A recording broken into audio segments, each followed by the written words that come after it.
കഠിനമായ ശിക്ഷ. എബ്രായർക്ക് എഴുതിയ ലേഖനം 10-ാം അധ്യായം 29-ാം വാക്യം. ദൈവം സ്നേഹം നിറഞ്ഞവനാണ്, എല്ലാവരെയും സ്നേഹിക്കുന്നവനുമാണ്.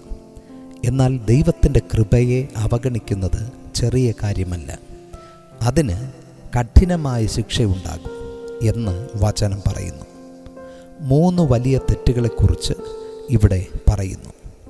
ദൈവപുത്രനെ ചവിട്ടിക്കളയുന്നു, തങ്ങളെ വിശുദ്ധീകരിച്ച നിയമരക്തത്തെ മലിനം എന്ന് നിരൂപിക്കുന്നു, കൃപയുടെ ആത്മാവിനെ നിന്ദിക്കുന്നു. ദൈവപുത്രനെ ചവിട്ടിക്കളയുക എന്നത് യേശുവിനെ അവഗണിക്കുക എന്നതാണ് അർത്ഥമാക്കുന്നത്. അവർ യേശുവിൻ്റെ മഹത്വത്തെ നിരസിക്കുന്നു, യേശുവിൻ്റെ ത്യാഗത്തെ വില കുറച്ച് കാണുന്നു. യേശു നമുക്കായി തൻ്റെ ജീവനെ കൊടുത്തു, അതിനെ അവഗണിക്കുന്നത് വലിയ തെറ്റാണ്.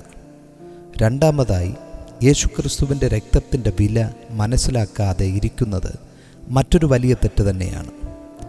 ആ രക്തം നിയമത്തിൻ്റെ രക്തം എന്നാണ് പറയുന്നത്. അത് നമ്മെ വിശുദ്ധീകരിച്ച രക്തമാണ്. നമ്മുടെ രക്ഷയുടെ അടിസ്ഥാനമാണ് ക്രിസ്തുവിൻ്റെ രക്തം. പക്ഷേ അതിനെ സാധാരണമായി കാണുമ്പോൾ അതിൻ്റെ വില നഷ്ടപ്പെടുന്നു.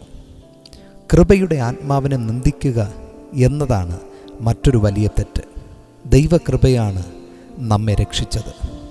നമ്മെ മാനിക്കുകയും ഉയർത്തുകയും ചെയ്തതും ആ കൃപയാണ്. ഇന്ന് നാം എന്തെങ്കിലും ആയത് ദൈവത്തിൻ്റെ കൃപയാലാണ്. ആ കൃപയെ അവഗണിക്കുക എന്നത് ദൈവത്തിന് വിരുദ്ധമായ നിലപാടാണ്.